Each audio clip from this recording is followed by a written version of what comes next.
Everyone, welcome to my YouTube channel Biology Universe. और आज हम लोग क्या पढ़ेंगे, तो चलिए देखते हैं आज हम लोग का टॉपिक क्या है। तो टॉपिक है prevention of polyspermy in a sea urchin. ठीक है, हम लोग क्या चीज के बारे में पढ़ेंगे, पॉलीस्पर्मी को कैसे रोका जाता है सी अर्चिन में। तो दो ठो होता है मैकेनिज्म, एक फास्ट ब्लॉक होता है, एक स्लो ब्लॉक होता है। तो हम लोग दोनों को देखेंगे। चलिए देखते हैं, फास्ट ब्लॉक पहले देखेंगे। तो ये देखिए, ये है हमारा एग। ठीक है, यहाँ पे स्पर्म बाइंड हुआ। ठीक है, स्पर्म बाइंड हुआ। ये देखिए हमारा कॉर्टिकल ग्रैन्यूल है, जो कि हम लोग जब सेकंड जो स्लो ब्लॉक ऑफ स्पर्मी पढ़ेंगे तो उसमें होगा, लेकिन पहले हम लोग फास्ट ब्लॉक देखते हैं।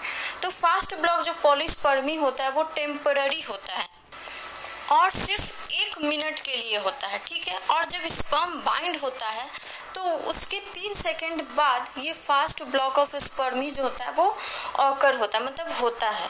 ठीक है, जो फास्ट ब्लॉक ऑफ पॉलीस्पर्मी होता है वो सिर्फ 1 मिनट के लिए रहता है। तो उससे क्या होगा कि अगर 1 मिनट बाद जो होता है वो फिर से पॉलीस्पर्मी हो सकता है, इसीलिए हम लोग स्लो ब्लॉक ऑफ पॉलीस्पर्मी भी पढ़ते हैं। लेकिन पहले फास्ट ब्लॉक में क्या होता है वो देखते हैं। तो देखिए, ये हमारे स्पर्म बाइंड हुआ, इसका जो कंटेंट है, जो भी एंजाइम है वो रिलीज हुआ।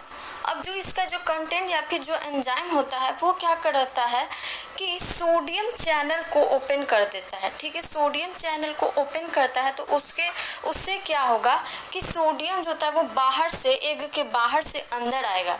ठीक है, जो रेस्टिंग मेम्ब्रेन पोटेंशियल था जो एग का वो -70 मिलीवोल्ट था पहले, लेकिन जब स्पर्म बाइंड कर गया तो वो सोडियम चैनल को ओपन कर दिया तो उसका कितना मेम्ब्रेन पोटेंशियल हो गया, तो +20 हो गया।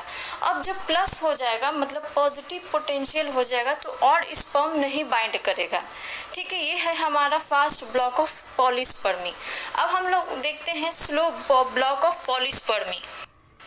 स्लो ब्लॉक ऑफ पॉलीस्पर्मी को हम लोग परमानेंट ब्लॉक भी कहते हैं। मतलब क्या होता है कि ये जब एक्टिव हो गया तो उसके बाद अब कभी भी और स्पर्म बाइंड नहीं हो सकता है।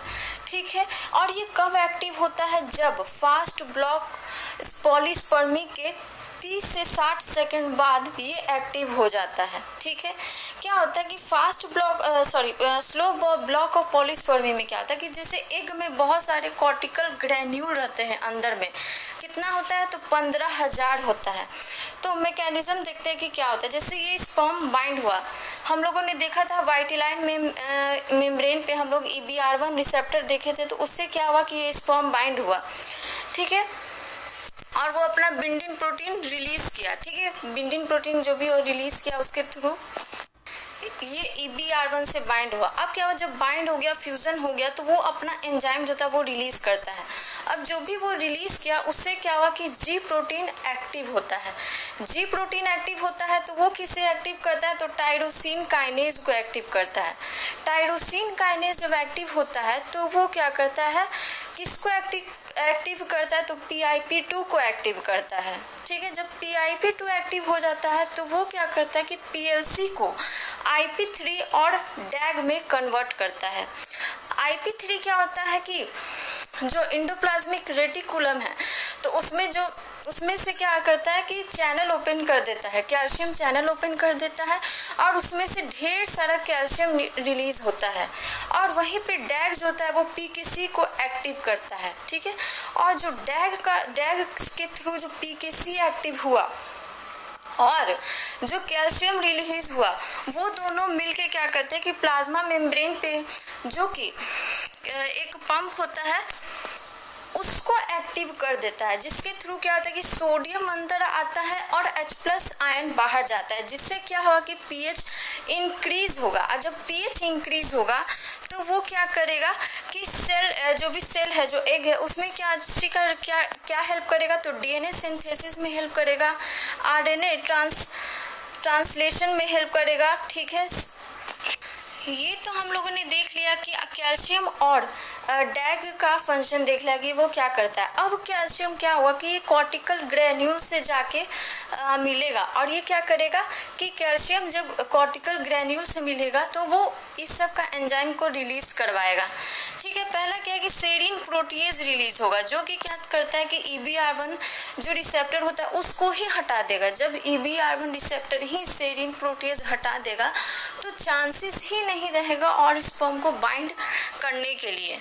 ठीक है, और क्या करेगा कि ये जो प्लाज्मा मेम्ब्रेन और वाइटिलाइन मेम्ब्रेन है इसको और दूर कर देगा। दूसरा एंजाइम क्या रिलीज होता है तो ग्लाइकोसामिनीग्लाइकेन, ये क्या करता है कि ऑस्मोटिक ग्रेडियंट क्रिएट करता है। मतलब क्या हुआ कि ये वाटर को वाइटिलाइन और प्लाज्मा मेम्ब्रेन के बीच में भर देता है जिससे क्या होता है कि वो और दूर हो जाते हैं। ठीक है, पेरोक्सीडेज एंजाइम भी रिलीज होता है जो कि फर्टिलाइजेशन इन्वेलप को और सॉलिड कर देते हैं। फिर है क्या हाइलिन, एक हाइलिन होता है वो रिलीज होता है जो कि क्या करेगा कि कोटिंग बनाता है एग का। ठीक है, और कॉर्टिकल ग्रैन्यूल से ही NAD+ काइनेज रिलीज होता है जो क्या करता है कि NAD+ को NADP+ में कन्वर्ट कर देता है और ये क्या चीज में हेल्प करता है तो न्यू लिपिड बनाने में। ठीक है, क्या न्यू लिपिड बनाएगा तो उससे नया मेम्ब्रेन बनेगा। तो ये था हमारा स्लो ब्लॉक ऑफ पॉलीस्पर्मी। ठीक है, अब उसका समरी एक चार्ट में देख लेते हैं कि कैसे क्या क्या हुआ है। ठीक है, तो चलिए देखते हैं। तो ये देखिए, ये हमारा स्पर्म बाइंड हुआ। ठीक है, फ्यूजन हुआ एग सेल मेम्ब्रेन से। वो क्या किया कि सोडियम का इन्फ्लक्स कराया। सोडियम का इन्फ्लक्स हुआ तो मेम्ब्रेन पोटेंशियल चेंज होके क्या हो जाएगा, पॉजिटिव हो जाएगा जिससे फास्ट ब्लॉक टू पॉलीस्पर्मी होगा। अब वहीं पे क्या होगा, जब स्लो ब्लॉक ऑफ स्पर्मी होगा तो वहाँ पे टायरोसिन काइनेज का स्टिमुलेशन होगा जो कि फोस्फोलाइपेज C को एक्टिवेट करेगा। ठीक है, उससे क्या होगा IP3 और डैग बनेगा। ठीक है, IP3 जो होता है वो कैल्शियम को रिलीज कराएगा और जब कैल्शियम रिलीज होगा तो वो NAD+ काइनेज को एक्टिवेट करेगा जो कि क्या करेगा कि NAD+ को NADP में कन्वर्ट करेगा। फिर वहीं पे कैल्शियम जो होता है वो कॉर्टिकल ग्रैन्यूल का एक्सोसाइटोसिस करेगा। ठीक है, जो कि क्या करेगा स्लो ब्लॉक टू पॉलीस्पर्मी और फॉर्मेशन ऑफ हाइलिन लेयर। ठीक है, अब जो डैग बना है डाइएसाइल ग्लिसरॉल प्रोडक्शन जो हुआ है वो प्रोटीन काइनेज C को एक्टिव करेगा। प्रोटीन काइनेज C जो होता है वो सोडियम और H+ एक्सचेंज को एक्टिव करेगा। वो क्या करेगा कि उससे जब क्या होगा कि सोडियम जो होता है वो अंदर आएगा और H+ आयन बाहर जाएगा जिससे क्या हुआ कि pH इंक्रीज होगा। उसके जब pH इंक्रीज होगा तो उसके थ्रू क्या होगा कि प्रोटीन सिंथेसिस होगा, DNA का रेप्लिकेशन होगा, cytoplasmic movement of morphogenetic material. ठीक है, तो ये था हमारा fast block and slow block to polyspermy. Next lecture में हम लोग क्लीवेज के बारे में पढ़ेंगे, मतलब सी अर्चिन में क्लीवेज कैसे होता है वो देखेंगे। Thanks for watching my video. Please subscribe my channel. Thank you everyone.